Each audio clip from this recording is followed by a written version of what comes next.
The cafe where everything changed. Sarah Mitchell checked her phone for the third time in 10 minutes. Still nothing. The latte in front of her had gone cold, and the cheerful buzz of the Saturday afternoon cafe only amplified her growing embarrassment. He's not coming.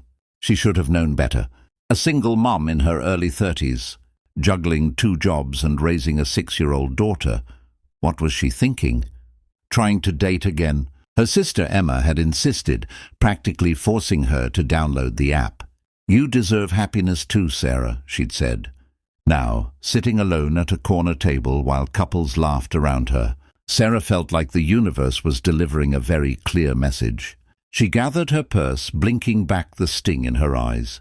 The last thing she needed was to cry in public. But as she stood, a commotion near the entrance made everyone turn.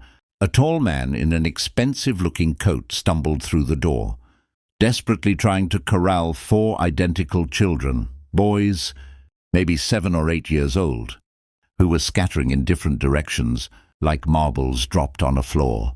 "Lucas, don't touch that." "Ethan, put the lady's newspaper back." "Mason, we do not climb on furniture." Oliver, where are you going?"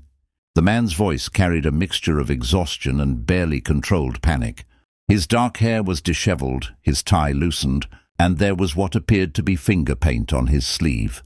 He looked nothing like the polished businessman who typically frequented this upscale cafe.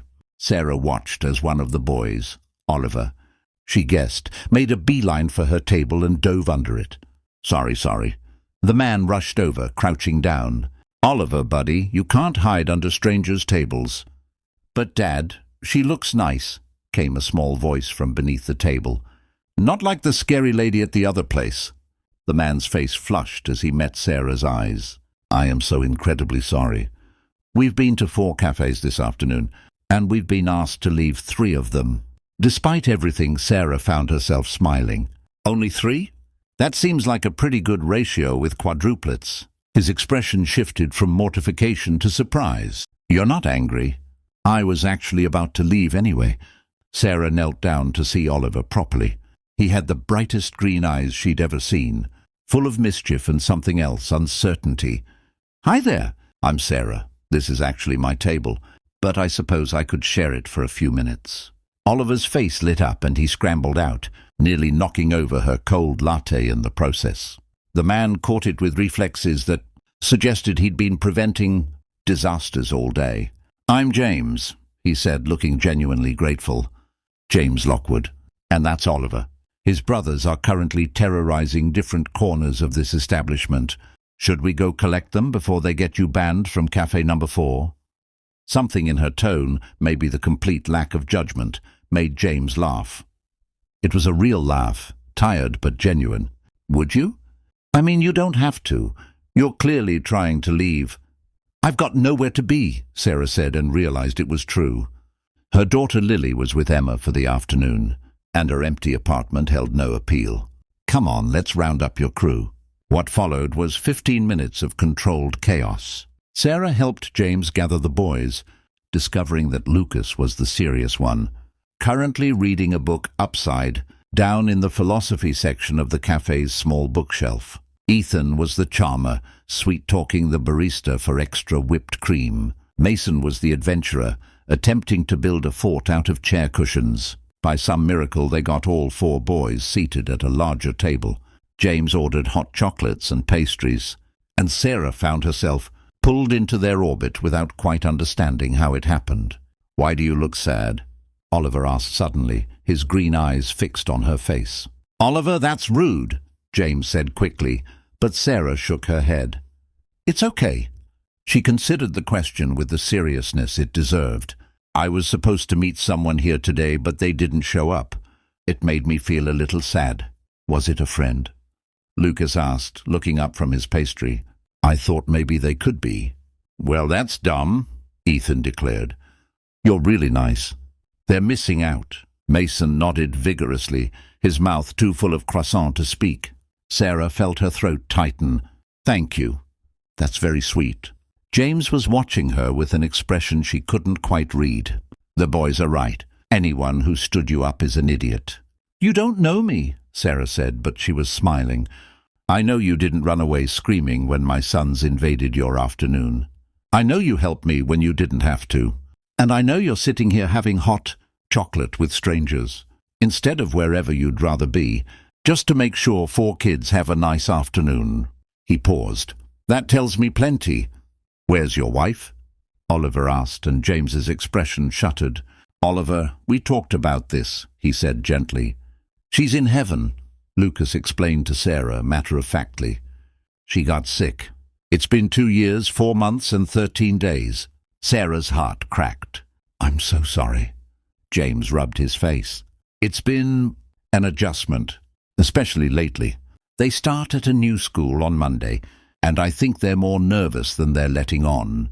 Today was supposed to be a fun distraction, but I'm not sure dragging them around the city, looking for a cafe that will tolerate us counts as fun." "Why were you looking for cafes?" Sarah asked. "Because their mother loved places like this." James's voice softened.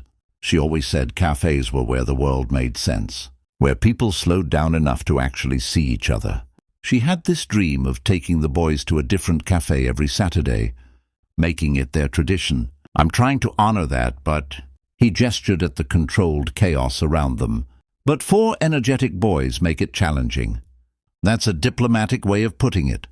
Sarah looked at the 4 identical faces around the table, each one trying so hard to be good but buzzing with barely contained energy. She thought of Lily, her own bundle of energy, and how hard it was managing 1 child alone. She couldn't imagine 4. "Can I tell you something?" she said. "I'm a single mom too. My daughter is 6, and there are days when I feel like I'm failing at absolutely everything. Like I'm not enough, you know." James met her eyes, and something passed between them. Recognition, understanding, the shared weight of single parenthood. "I know exactly what you mean," he said quietly. "But here's what I've learned." Sarah looked at each of the boys. "They don't need perfect. They just need you to show up. And you're showing up, James. Maybe not perfectly, maybe getting kicked out of cafes along the way.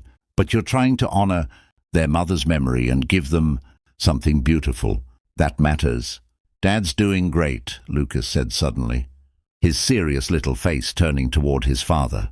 "We know it's hard." "Yeah," Ethan added. "We're sorry we're a lot." "You're not a lot," James said fiercely, pulling Ethan into a side hug. "You're everything." Sarah had to look away, overwhelmed by the love in his voice. When was the last time someone had looked at her like she was everything? "Tell you what," she said impulsively. "There's a cafe about 10 minutes from here. It's not fancy, more of a community place. But the owner, Margaret, has 7 grandchildren. She won't bat an eye at energetic kids. And they have the best apple pie in the city." "You don't have to—" James started, but Sarah was already standing. "I know I don't have to, but I'd like to. If you want the company."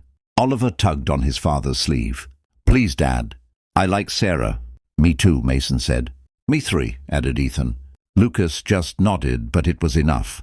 James looked at Sarah for a long moment. "Are you sure? This wasn't how you planned to spend your afternoon." "No," Sarah agreed. "But maybe that's okay. Maybe the best things are the ones we don't plan." They walked to Margaret's cafe together, a strange little parade through the autumn streets. Sarah found herself between James and Oliver, who had decided she was his new best friend and kept pointing out everything they passed: a dog, an interesting leaf, a car that was the exact same color as Mason's favorite shirt. When they arrived, Margaret took one look at the group and beamed. "Well, now looks like we've got a party. Come in, come in. I've got a big table in the back." The afternoon melted into evening. The boys colored on the paper tablecloths Margaret provided, ate pie with ice cream, and gradually wore themselves out. Sarah told them about Lily, showing them pictures on her phone. They declared that Lily looked cool and that Sarah should bring her next time. "Next time?" Sarah asked, her heart skipping. James had been quiet for a while, watching her interact with his sons. "Would there be a next time?" he asked softly. "I mean, if you wanted. No pressure, but the boys clearly adore you. And He paused, seeming to gather courage. "I haven't had an afternoon this easy in 2 years. You have this way of making chaos feel manageable." making everything feel lighter. I don't know about that. I'm usually the one creating the chaos. Somehow I doubt that. James smiled, and Sarah realized she'd been wrong earlier. He didn't look like a polished businessman. He looked like a father doing his absolute best, like someone who'd survived grief, and was still trying to build something beautiful for his children. He looked, she thought, like someone she wanted to know better. "I'd like that," she said. "And next time, maybe we could bring Lily. The kids could run around together while we drink coffee and pretend. We have everything under control." "That sounds perfect." James hesitated, then added, "For what it's worth, I'm sorry about whoever stood you up today, but I'm grateful they did. Otherwise, we never would have crashed your table." Sarah thought about the morning, about how devastated she'd felt, about the man who never showed up, whose name she was already forgetting. Then she looked around the table, at 4 sleepy boys, at James with his crooked tie and genuine smile, at Margaret bringing over one more slice of pie for the road. "You know what? Me too. I'm grateful too." As they finally prepared to leave, Lucas tugged on Sarah's sleeve. "Are you still sad?" he asked. "About the person who didn't come?" Sarah knelt down to his level. "No, sweetheart. I'm not sad anymore." "Good," Oliver said, wrapping his arms around her in an unexpected hug. "Because you're our friend now, and friends don't let friends be sad." Later, after James had loaded his exhausted sons into his car with promises to text Sarah after she'd walked home through the darkening streets, Sarah found herself smiling. Her phone buzzed. A text from an unknown number. "Made it home. Boys passed out instantly. They haven't stopped talking about you. Neither have I, honestly. Thank you for today, for seeing us, James." She saved his number and replied, "Thank you for reminding me that sometimes the best moments are the ones that find us when we're not looking. Same time next Saturday." His response came quickly. "It's a date. A chaotic one, probably, but a date." Sarah laughed, startling a passing jogger. A date. Her first date had been a disaster, yes, but maybe, just maybe, her second chance at a first date had been exactly what she needed. She thought of something her grandmother used to say. Closed doors just mean you're being guided somewhere better. Sarah had been left alone at a cafe, stood up and embarrassed. But in that moment of vulnerability, she'd been open enough to help a struggling father and his 4 wonderful, chaotic boys. She'd been seen, truly seen, not as someone's potential date, but as herself, kind, capable, worthy. And sometimes that's all it takes for everything to change. One moment of choosing kindness over bitterness. One afternoon of saying yes to the unexpected. One chance meeting that reminds you that you're not alone, that you're not failing, that you're exactly enough. Sarah curled up on her couch, already thinking about introducing Lily to the boys, about Saturday mornings at Margaret's becoming their tradition, about the possibility of writing a new story with someone who understood the weight she carried because he carried his own. The universe, she thought, had a funny way of working things out. Sometimes getting stood up was the best thing that could happen to you. Sometimes the person you're meant to meet walks through the door with quadruplets and chaos and the same hopeful heart you're carrying. And sometimes, just sometimes, your perfectly imperfect life makes room for someone else's perfectly imperfect life, and together you create something beautiful.